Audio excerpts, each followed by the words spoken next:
key challenges as we build out transportation, because we know everybody wants to live near high quality service and infrastructure. So Carol, thank you to First Horizon and you for your leadership. And thank you to the Sounds for hosting us tonight.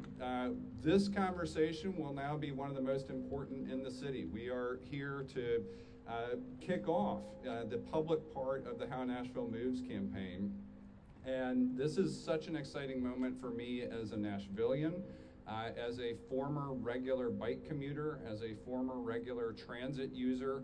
And it's important too because this is an exciting moment as a former member of the Metro Council, and we could not have gotten here without the strong partnership of Vice Mayor Angie Henderson, who is sitting here with me in the front row,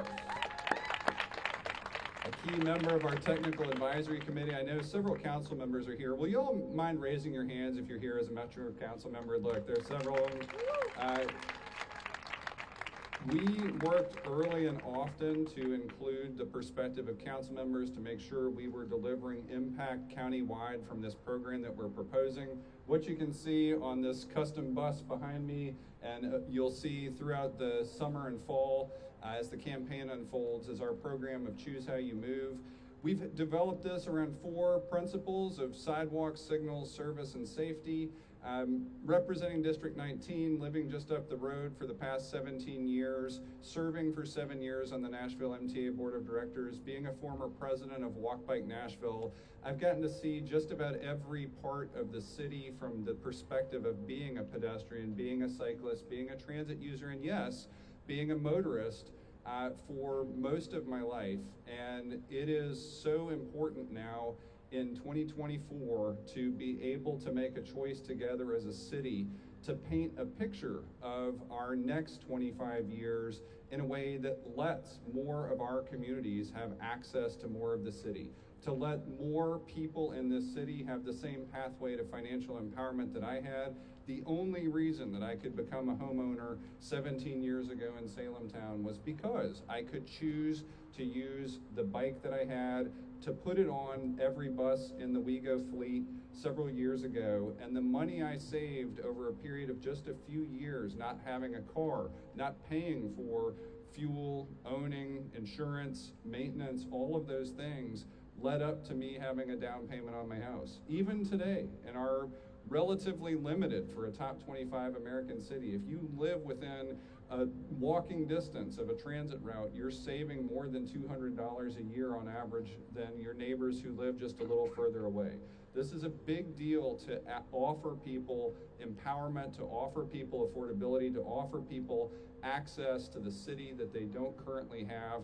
And we're doing it in every corner of the county. This plan impacts the entire city. We work carefully on that.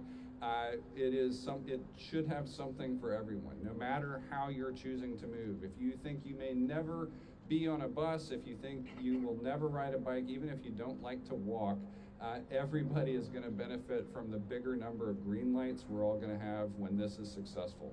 So I want to give special credit to our Metro Council members, because this week they took the extraordinary step of voting unanimously to allow us all in November, on the November 5th ballot, to have a choice to vote on dedicated funding for transportation and infrastructure. So that is worth a round of applause. And so what we all need to do over the next several weeks is, yes, we know there are important races. You can see I have my I voted sticker on. Early voting is happening right now for the August state and federal elections. But by November, we need as many Nashvillians as possible to be prepared to vote yes on a better transportation future. That's where all of you come in. We're gonna have conversations with our friends, family, and neighbors. We are gonna have to make sure they are aware of what is in the program, and you can learn more about it at any moment at nashville.gov/transit. And we're gonna have to make sure that we make a good choice, because the history of this is it's a difficult choice. We're asking each other to invest in ourselves. And one of the reasons it is so important right now in the scope of a federal election is we are in an unprecedented era of infrastructure investment in the United States, where a bipartisan infrastructure law is still active, where the Inflation Reduction Act is still active. And if we fail to join the ranks of America's other top cities, we will literally be sending our own money to Washington, D.C. to head to some other city that has chosen to invest in itself the way we have failed to over the past several decades. But if we make the right choice, we will open up billions of dollars in federal money that we bring right back home to invest in ourselves. So this is kind of like making a small investment so we receive the return on that investment to the tune of billions of dollars. And one of the things we wanted to do is make sure that year by year, if we approve this in November, this plan starts taking effect early next year. And Steve Bland, our CEO of WeGo Public Transit, who is here, will be able to start planning not just for year 1 improvements, but for year 2, year 3, year 4, year 5, decades of improvements in transit service and delivery. Diana Alarcon, our director of the Nashville Department of Transportation, will be able to start sidewalks improvements, signal improvements. We will be able to actually start moving more effectively within just months of passage of this plan.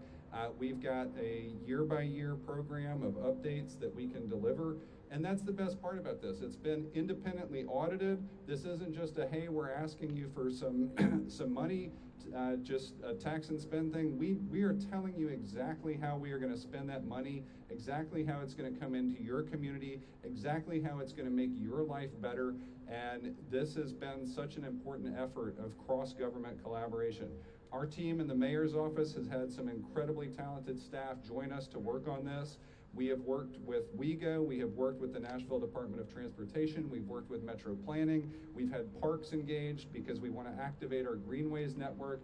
And of course, so many of you in the audience today have been part of a coalition that has been carrying this torch for years. I was there last year on the 5-year anniversary of the failure of the 2018 referendum attempt, and a group of people came out and said, we can't let this go. We have to continue chasing dedicated funding. The time is now. I was there to listen in person, and when we took office, we started immediately working on the team and the collaborative effort, reassembling that coalition, and it's been great to have so many people participating. But tonight, we've already done the work. We've laid the foundation. We've built a program. It's been audited. The comptroller's approved it. The Metro Council has given it their blessing. You can read that entire program document. It's all great work. It's built on a decade and more of transportation planning and tens of thousands of points of public input. So we've done that work. But now comes the work of winning an election.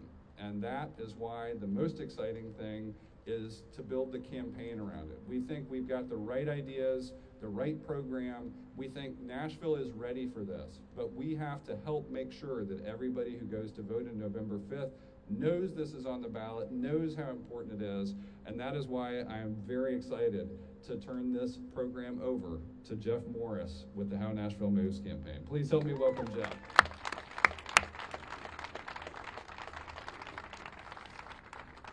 Thank you, everyone, for coming. Thank you to the Sounds for hosting us. Thank you to First Horizon for being such an amazing partner. Thank you to the council for passing this last week. Today's celebration is the celebration of the green light for green lights. That is what we are doing, and that's why we are all here. And when I say we, as far as we being the campaign, I mean, yes, the people who are in the shirts that say Nashville Moves, but more accurately, what I actually mean is we, collectively, every single person here is someone who can help this campaign. You can help by spreading the message. You can help when you leave today. You will see people in shirts with little clipboards. They are excited to sign you up for a volunteer shift. You can get excited and get going with this campaign right now. You can visit hownashvillemoves.com. You can make a donation. This campaign is going to need to communicate to over 300,000 Nashvillians who are going to vote this November in a presidential election. It is a big deal. So Hillary from my social team, she would be very sad if I also didn't encourage you, by the way, to like our pages, to follow us, and to get updates. The last thing that I would love to invite you to do is to join us right here in front of this beautiful Choose How You Move bus and that beautiful scoreboard for a group photo. If you wouldn't mind, just head on up here. I'll have the mayor stand right here in the middle, and we'll all just do a great big photo. Thank you all. I'll get this if you want to move everything else.